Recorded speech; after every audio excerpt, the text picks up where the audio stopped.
بسم اللہ الرحمن الرحیم۔ السلام علیکم ناظرین کرام، انسداد دہشت گردی کی 2 عدالتوں نے مزید مقدمات کا فیصلہ سنا دیا ہے۔ ڈاکٹر یاسمین راشد اور اعجاز چودھری کو پہلے ہی سزا ہو چکی تھی 10 سال، اب مزید سزا ہو گئی ہے۔ اب ان سزاؤں میں 2 خواتین بڑی نامی گرامی وہ آئی ہیں، شامل ہوئی ہیں۔ ان میں صنم جاوید اور عالیہ حمزہ، یہ دونوں ہارڈ لائنر تھیں۔ یہ پی ٹی آئی کی اپنے آپ کو ہارڈ لائنر بھی کہلاتے تھے، اور اسے کہتے تھے عقاب صفت، حملہ آور ہوتے تھے حکومت پر بھی اور اسٹیبلشمنٹ پر بھی۔ بہرحال یہ وہ خواتین ہیں جن کے بارے میں کہا جاتا ہے کہ انہوں نے فوجی تنصیبات اور حملے کی قیادت کی۔ ڈاکٹر یاسمین راشد کی بھی ایک ویڈیو دکھائی جاتی ہے جس میں وہ کہہ رہی ہیں اندر نہ جائیں، لیکن اس جلوس کی قیادت انہوں نے کی کہ جو کور کمانڈر ہاؤس کے اندر تک گیا۔ بہرحال ناظرین کرام، قبل اس کا آگے بڑھیں، اگر آپ نے میرا یوٹیوب چینل نواز رضا کے ساتھ اب تک سبسکرائب نہیں کیا تو برائے مہربانی اس کو سبسکرائب کریں، لائک کریں اور احباب کے ساتھ شیئر کریں، اور آئیکن کا بٹن دبانا نہ بھولیے کہ جب ہم ویڈیو لوڈ کریں تو سب سے پہلے آپ کو اطلاع ملے۔ تو ناظرین کرام، سزاؤں کا سلسلہ تو تھم نہیں رہا۔ ایک بات بڑی کلیئر نظر آ رہی ہے کہ موجودہ حکومت اسٹیبلشمنٹ 9 مئی کے ملزموں کو معاف نہیں کرے گی۔ کچھ لوگ بری ہوئے ہیں، پھر اس میں شاہ محمود قریشی بری ہوئے ہیں، کچھ اور لوگ بھی ہوئے ہیں۔ شاہ محمود قریشی کو بری کرنا تو ان کی پوزیشن ہی خراب کرنے کے مترادف ہے۔ شک پڑے گا کہ ان کو شاید کوئی جان بوجھ کر رہا کیا جا رہا ہے۔ چلو، بہرحال پی ٹی آئی کی قیادت بڑھتی جا رہی ہے۔ ابھی تک تو جو لوگ ہیں گرفتار کوئی بھی نہیں ہوا جن کو سزائیں ہوئی ہیں پہلی عدالتوں سے۔ اب یہ بھی جو جیل میں پہلے سے وہ تو یار ان کے شکنجے میں آ گئے ہیں، لیکن صنم جاوید نے ضمانت پر رہائی کے بعد بھی بہت ایگریسو اپنا کردار ادا کیا۔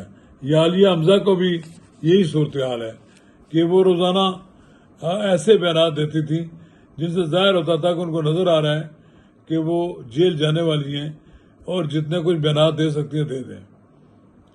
اس کا مطلب یہ بھی ہے کہ پی ٹی آئی اور حکومت کے درمیان کوئی صلح سفاری والی بات نہیں ہو رہی۔ لگتا یہی ہے کہ حکومت پی ٹی آئی کی قیادت کو دیوار سے لگا دے گی، یعنی ان کے لوگ جو چیدہ باہر جلسے جلوس کر سکتے ہیں، مظاہرے کر سکتے ہیں، ان کو جیلوں میں ڈالا جا رہا ہے۔ اور یہ جیلیں جو بھری جا رہی ہیں یہ ایک لحاظ سے پی ٹی آئی کے لیے تو بے وقت ہیں۔ ہاں، کوئی پلاننگ تو پی ٹی آئی نے نہیں کی کہ ہم جیلیں بھر دیں گے۔ کاش کہ ایسا ہی کرتے تو آج ان کی جماعت میں کچھ جان نظر آتی۔ اگر مجھے لگتا ہے ایسا ہے کہ اگر اسی طرح لوگوں کو گرفتار کر کے بڑے بڑے لیڈروں کو تو سزائیں دی گئیں تو اس کے نتیجے میں تو یہ ہوگا کہ پارٹی کو نقصان پہنچے گا۔ اب بات یہ ہے کہ پارٹی جو ہے اس کی قیادت میں کچھ لوگ تو پہلے ہی زیر زمین ہیں، جیسے یہ مراد سعید ہیں، کافی عرصے سے غائب ہیں۔ یہ جو ابھی منظر عام پر آئے ہیں میاں اظہر صاحب کے صاحبزادے حماد اظہر، اسی طرح جو ہے ہمارے دوست سیکرٹری اطلاعات ہیں وقاص اکرم شیخ، وہ بھی زیر زمین ہیں، ان کی بھی سیٹ خطرے میں۔ لگتا یہ ہے کہ قومی اسمبلی میں اور دوسری جگہوں پر جہاں پر لوگ جو ڈسکوالیفائی ہو رہے ہیں ان کی سیٹیں خالی ہو کر پر کی جائیں گی اور وہاں پر حیثیت ترکیبی تبدیل کر دی جائے گی اسمبلیوں میں۔ اگر قومی اسمبلی میں پی ٹی آئی کے ارکان کی تعداد کم ہو گئی، پیپلز پارٹی سے کم ہو گئی، تو پیپلز پارٹی اس بات کا بھی کوشش کر سکتی ہے کہ وہ قائد حزب اختلاف کے منصب پر ہاتھ مار لے، قائد حزب اختلاف بھی اپنے لیے لے لے، اپوزیشن بینچوں پر بھی بیٹھ جائے، اور اس کے بعد یہ بھی اعلان کر دے کہ وہ اس حکومت کو گرنے نہیں دیں گے، یعنی یہ حکومت قائم رہے گی، ہم اس کی اپوزیشن کرتے رہیں گے اور اپوزیشن میں رہ کر وہ اپنے کام کراتے رہیں گے۔ بہرحال اس وقت پی ٹی آئی مشکل وقت پر ہے، مشکل حالات میں ہے۔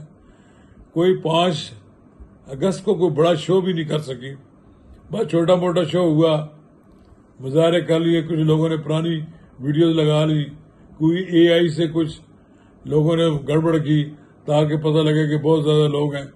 اس پروپیگنڈے سے تو کوئی باہر آنا ممکن نہیں ہے عمران خان کا۔ عمران خان کو باہر نکالنے کے لیے میں نے کہا کہ جاپان میں 1 ملین مارچ ہوا ہے فلسطین کے لوگوں کے لیے، تو پتہ لگتا ہے کہ لوگ پیچھے ہیں۔ میں نے کہا اگر پاکستان میں بھی اگر اتنا بڑا million March P T I کر کے دکھا دے تو پھر کوئی وجہ نہیں ہے کہ اس کو عمران خان کو زیادہ دیر تک جیل میں رکھا جا سکے۔ عمران خان کو جیل سے نکالنے میں جب تک پی ٹی آئی کو بھرپور اپنی سیاسی قوت کا مظاہرہ نہیں کرتی، یہ کوئی ان کی بات بھی سننے کے لیے تیار نہیں ہوگا۔